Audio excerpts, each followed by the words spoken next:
to you. Welcome to Felixstowe Matters on this glorious Tuesday morning. We do seem to be having a late Indian summer, though the forecast man is saying autumn's on its way, so get your thermals out, get ready. You join me today, and my guest is young Graham Newman. Young Graham Newman, all of 64. Well, young, it's relative, isn't it? It is. So I can repeat, young Graham Newman.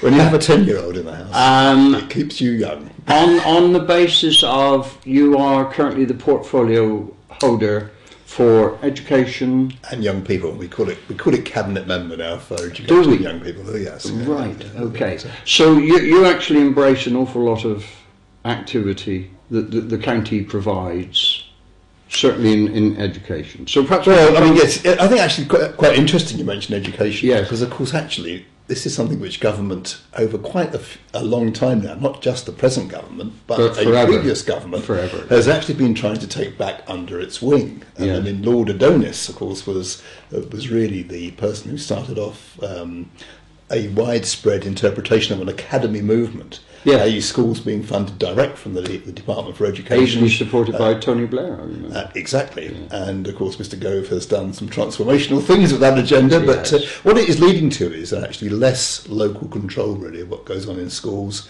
Yeah. It is now very much divided up between the schools themselves and what government is telling them to do. And we are like sort of commentators on the sidelines as, I guess, the champions for parents and children. And just trying to raise the game, trying to ensure the links between social services into education and also from education into employment. I think we're going to be talking about some of that. We might actually, Graham, you sort of hijacked the discussion as is normal. Perhaps that's why you're a cabinet member. I don't know. What I was going to quickly reflect on. You did avail yourself of the activities that were on offer last weekend in the Heritage Open Days. Oh, yes. Because I met you at Trimley Station, and we were the first to board the classic coach to do a little tour around the town and ended up at Landguard. Exactly. What else did you get to see and what did you enjoy? Well, I must admit I didn't actually do very much more on that day. I took the trip and... I mean, obviously, I wasn't going to go for a tour of the town hall because I know that quite well. Yeah. And so, yeah, I mean, I think I was there to support and certainly participated in the coach ride because, like, we did visit quite a few areas of interest really around the town, and I did find it very interesting about the sort of heritage of the open verandas we have in the Edwardian houses of the town. Fabulous. You've just forgotten that era of smog. And people sort of suffering from serious bronchial complaints would come to Felixstowe. 60,000 people would turn up, I believe, by boat each year. Yes. I mean, that's when you think about our pier, now truncated to a third of its original length. But in the 30s, it was bringing in 60,000 holidaymakers a year to Felixstowe. Indeed it was. And one of the things they all sought after was bed and breakfast with those verandas, where they would sleep on the veranda to get the fresh sea air into their lungs, which is quite amazing, really. When you were a lad and I was a lad, TB and recovery from it was still a scourge, wasn't it? Exactly. And outdoor sleeping was a feature. We had some sanatoriums on the edge of Dartmoor where I lived, and that was the prescribed treatment until I grew up in suburban London. Actually, there's an area of town not all that far from me, but I could never understand why there was a great open bare area with no houses on it. And of course, actually, that had been a TB sanatorium in a previous generation, and that was just like the sort of 50s. They were just beginning to sort of take those away. They were. Well, the drugs came along that could actually treat and affect a cure, which hadn't existed before. I mean, we had an awful lot of folk going off to Egypt and wherever dying of consumption, and we lost an awful lot of very creative people, didn't we, out of our history. But getting back to Felixstowe, I know we keep losing people. But one of the other reasons they came here is because of our microclimate. Oh, yeah. And the thing that's always disappointed me is the fact that we've never, ever really promoted it online, live, all the time to show people just what the weather is actually doing here rather than what's forecast to be happening here, like a real-time weather station. And I do believe, and I think it's true, that Charlie Manning and colleagues nearly a decade ago actually gave an automatic weather station to Felixstowe Town Council to put on that website that was going to be the be-all and the creative intro into our resort.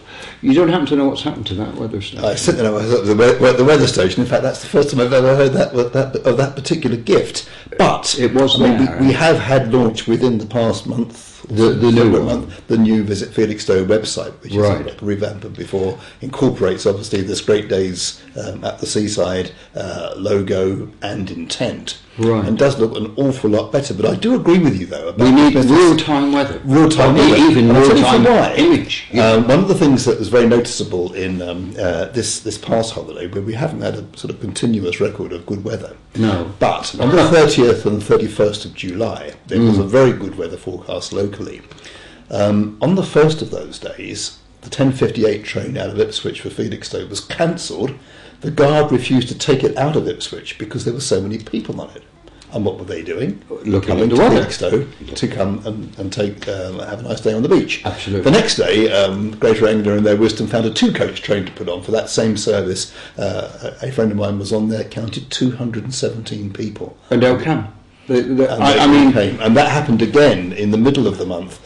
Someone's given me some quite interesting figures about use of the railway over the summer holiday, and the number of times it's gone into double figures and also been into 3 figures of people on individual train services out of Ipswich, all coming here to enjoy a day by the seaside and benefit our traders. And that is the one reason why we must not lose. Oh, we can't lose a railway. Oh no, that would be a disaster. At any time of the day. No, thank you. No. But equally, what would be an indicator, wouldn't it, to the railway company would be perhaps they should look at the next day's forecast and then put on the appropriate number of. Well, I know they are tested on that front. They've got 5 single coach trains which they could actually spread all over Norfolk and Suffolk. Of course they could. And actually North Essex as well. They just don't have the capacity. Well, perhaps they should think of borrowing. I mean, carriages can't be unobtainable from they're not unobtainable, but I mean, there is huge competition for those sorts of deals. Well, if it's not, as a bit of a railway aficionado. I'm not. But what struck me, and I don't know whether you were able to avail yourself of any of the Olympics or Paralympics, but I went to both. I went to the marathon on the Sunday, the closing event for the Olympics, and I didn't use rail, I used the tube from Cockfosters, and it was astounding, absolutely astounding. People worked together, they actually opened gates, pointed you, directed you, actually had a smile on their face, which for London transport was amazing. But when I went to the Paralympics, my daughter bought it as a birthday gift, and she included in it the rail travel from Colchester. Yeah, right. And I drove down to Colchester, parked, they charged me £1 all day Sunday and into Monday morning. So that started the day off superbly well. I got onto the platform, there was a game maker there who said, "This train for you," and it was a straight through, 1 stop at Chelmsford. I was in Stratford in 40 minutes. Then you were ushered to the stadium with smiling. I mean, the fact that the public transport was integrated, working together, was phenomenal. Oh, yeah, and the big question Londoners must be asking, why can't this happen all the time? We miss a trick. I mean, in fairness, has had an awful lot better treatment than many other parts of the country in recent times. And I have to say it, I mean, as much as I disagree with Mr. Livingstone for his general political principles, the one thing he did enshrine during his time as Mayor of London was improving the transport system. Well, you've got to. You must. And of course, the interesting thing is that Mr. Johnson's come in behind him. Yes. What has he done? Aggrandised the public transport system, and it's absolutely fantastic. But you must. I mean, in any world we have anywhere else, you must be. I mean, you can't be Nigeria or wherever, can you? You've got to have a system that meets the current needs, or your city won't grow and function. I mean, I'll give you an example of that. The line that used to run around North London actually used to start at North Woolwich, but then Stratford, and then go right round North London and end up at Richmond and Kew. Oh, right. And that used to be a real Aunt Sally of a service in the 80s and 90s. It is. What Boris has brought in new investment. He's got brand new trains running on that. There's now the London Overground system, which is running all those services. Packed to the gunnels. Right, well, even during like 11 o'clock in the morning, you get on there. If you come back from like Olympia around to Stratford and join a train up to Ipswich, those trains are really well used. But Stratford is going to be a key hub for the 21st, 22nd century. It's become sort of Clapham Junction of the East, hasn't it? Really? I was very impressed with the overlay, and I take it Crossrail will end up coming through not that far from it. So that's right, it will. So I mean, if you were a business, and it wouldn't really matter what type, one would assume the attractive bit of going into East London to be around that hub should be good for job creation within London, which it needs.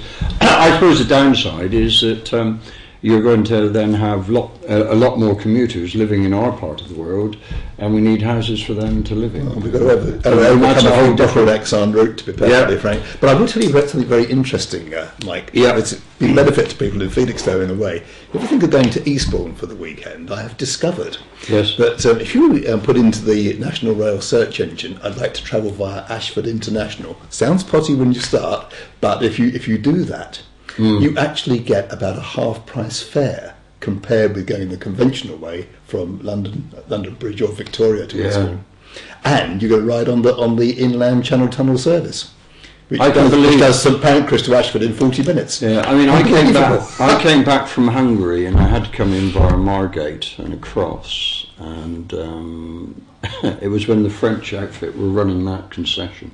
Oh, right, Absolute chaos. It took hours to get into London and then across. Because that's all gone now. Connex long departed, and of course Southern is now running that, which I think is one, by contrast, one of the much better rail operating companies. They run London Midland as well. And the services. I mean, I think buying a ticket to go to a place really shouldn't be a massive obstacle course, and if you don't have internet access, high speed, super high speed, to be able to go through all the permutations, you are somewhat disadvantaged. You are disadvantaged. I mean, when I was a kid, I used to go to Bideford Holt. Yeah. And bizarrely, we could stop the main line express from Paddington to Penzance, and three of us would get on the train, travel 3 miles down the road. Not as fast as they do now, Mike. No, just what you're saying. Brunel had it running faster. Yeah. But then you're looking at the Broadgate. We won't go there. We'll never get on to Felixstowe, the resort I put down here. Have you had any feedback at either town or county level as to what tourism has been doing this year in view of the awful weather we've been having?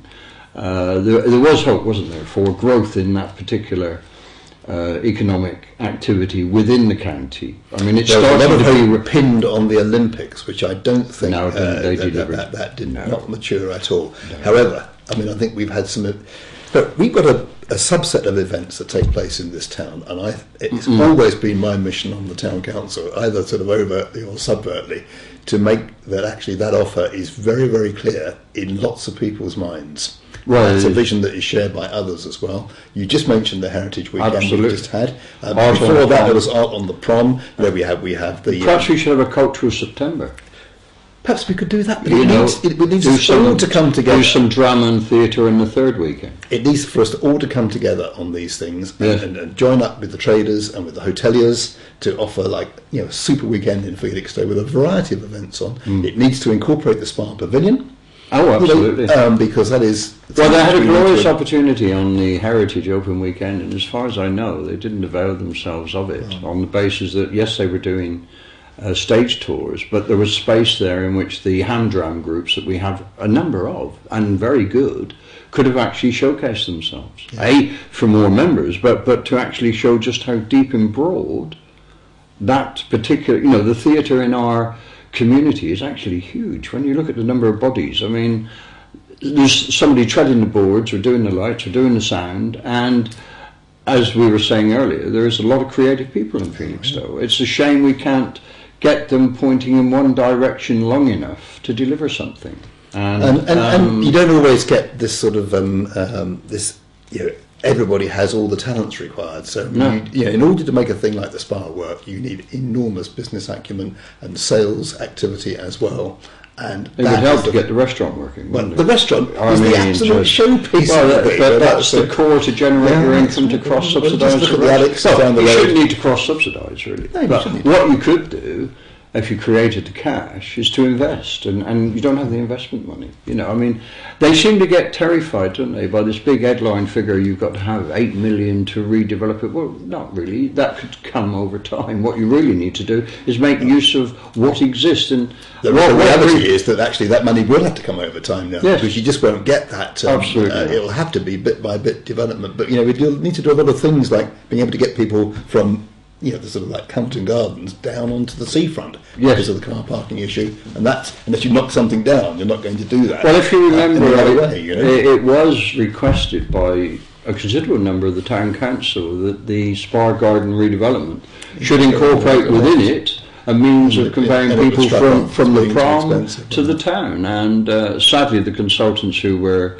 engaged came back with no practical way of doing that. What I found strange in reflection was, had it been incorporated in this bit from Heritage, it really wouldn't have made a lot of difference, would it? Because we weren't looking to fund it directly ourselves. But we do. I think we would accept, both of us, that we miss opportunities in our town and have done for several decades. One place I would recommend you go and have a look at sometime is Morecambe. Right. And the reason I say that is 9 years ago, when the English Tourist Board existed, they came to a meeting at Woodbridge and they advised the then officers and the council that one area that was actually making an awful lot of progress, being a Victorian Railway seaside resort, was Morecambe. And the way they kicked off was two ways, really.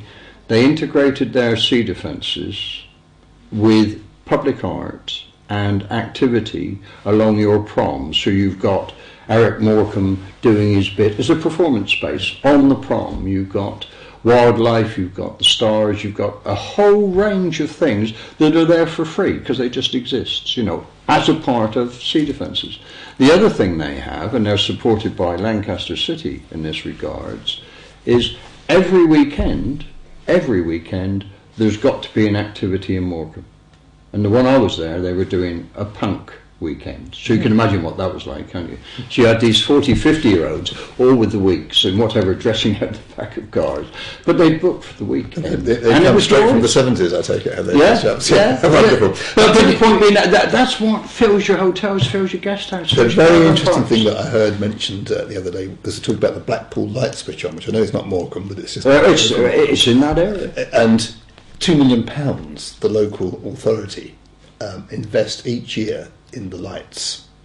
But look what it does to Blackpool for what, 2 months of the year? Yeah. I mean, it's the Scottish destination of choice. It completely underwrites the tourism industry for the rest of the year, and of course brings in hundreds of millions of pounds of business to the general area. And that keeps that's it viable. The sort of entrepreneurial spirit we got. And we always seem to be like, can we retrench on these things? Yeah. Can we retrench? Can we cut our spending on this, that and the other thing? Yeah. And actually this town needs that sort of investment. But it should be viewed as an investment. Exactly. And that's one of the problems. We're not investing for the future, we're not investing for our kids, we're not investing for the businesses, or if we do, it's done partially and it's not enough. And to do the gardens without a lift is a missed opportunity. To have done the town hall without a lift is a missed opportunity. And so it goes on. I mean, we're supposed to have a hotel sitting in convalescent car park of 74 beds with an integrated lift lifting you from there up onto the cliff. And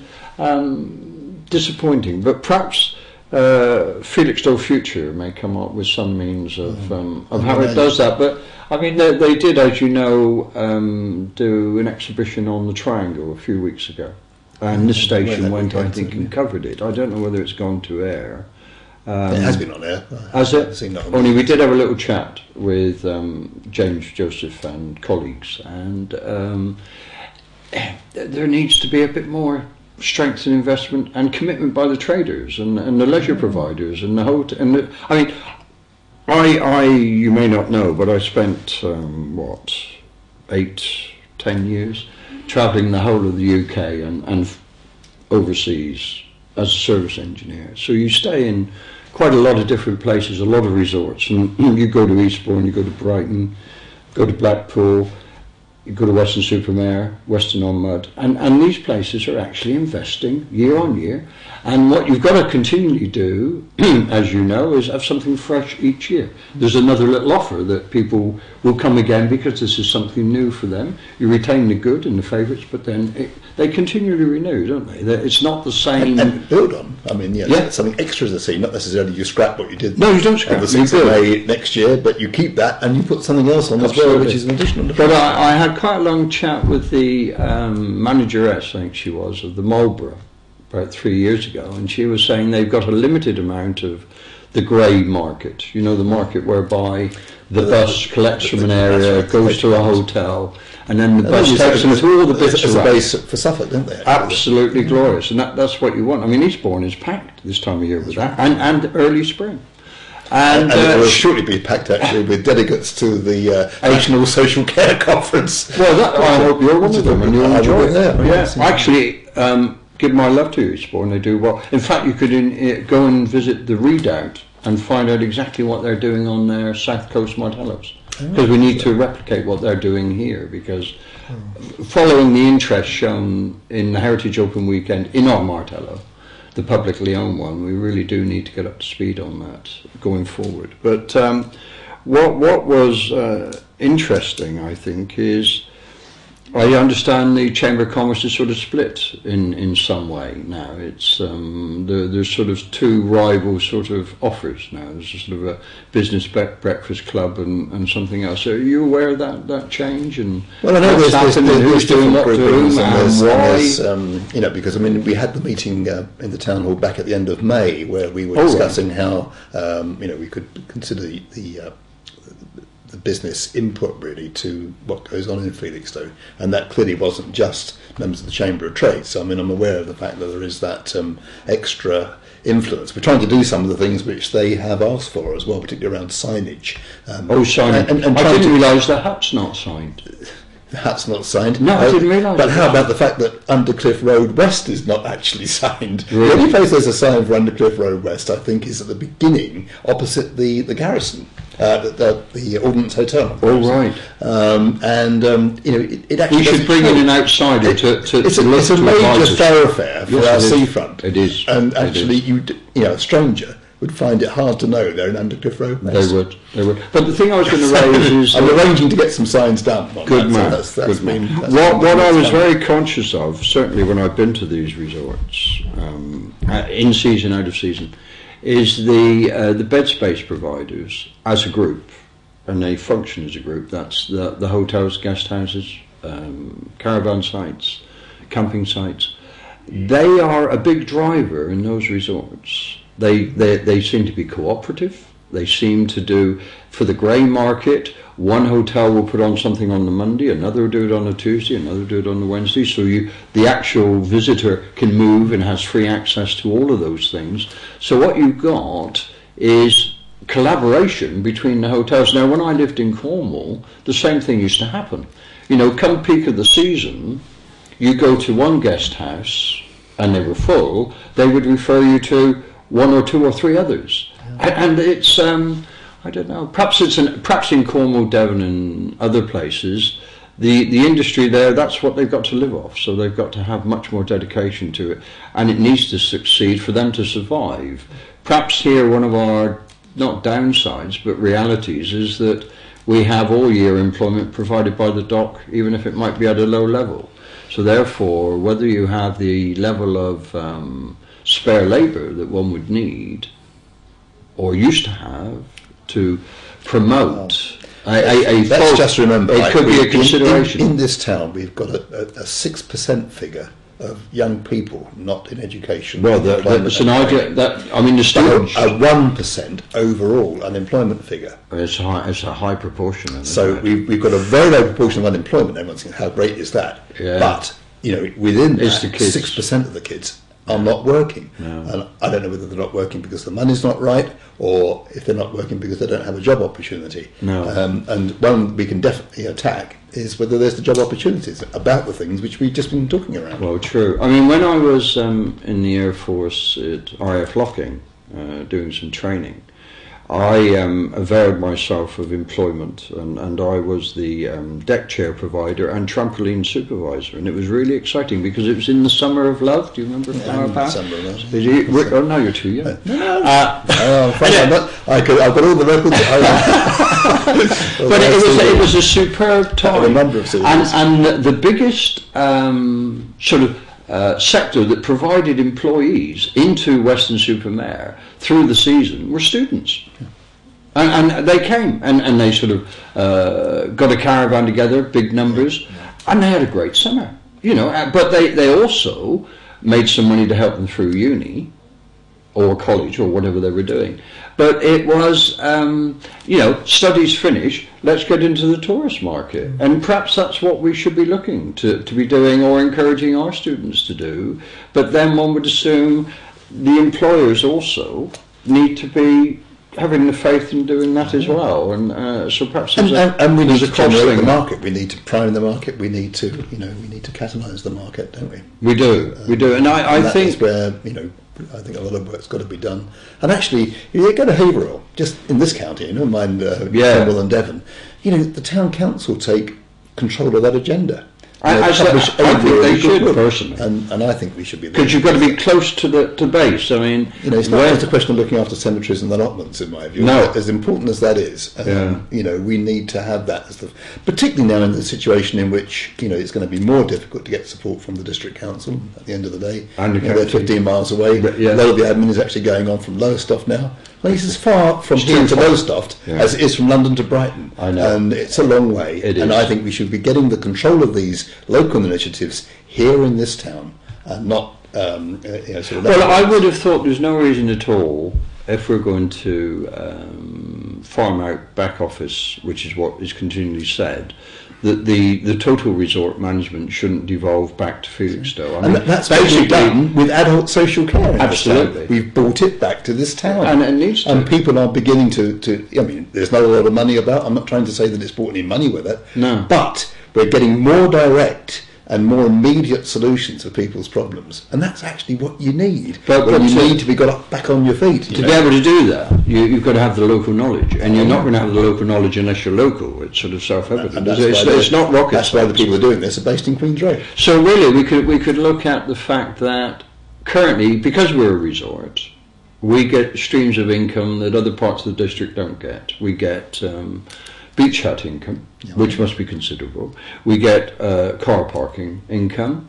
One would assume we should strike a deal with the district where we keep and utilise that which comes to the resort because it is a resort, to maintain it and invest in it into the future. And I mean, we could then perhaps look at more beach huts, sensitively located, but more beach huts. And I don't know. It's not UDI, because that's not going to run, is it? And we're not a big enough community for enough to be a self-administrating local authority. Nobody gave Haverhill Town Council permission. No. They took the initiative. Yeah. And I don't think, there's a good relationship, as far as I know, between Haverhill and St Edmundsbury, which is actually the borough council which controls Haverhill. But, they've got a situation there. They're 18 miles from Bury, on a very poor road. And, it's better off looking after itself. I'm looking at the clock, which is completely wrong, but it would appear we're running out of time, would you believe, Graham? Well, so education, I think what we need to do is let the general public be more aware of having taken exams in many different situations through most of my life. I perform reasonably well, but I have had colleagues who are quite bright, who freeze, who are pretty poor at an end of a process exam.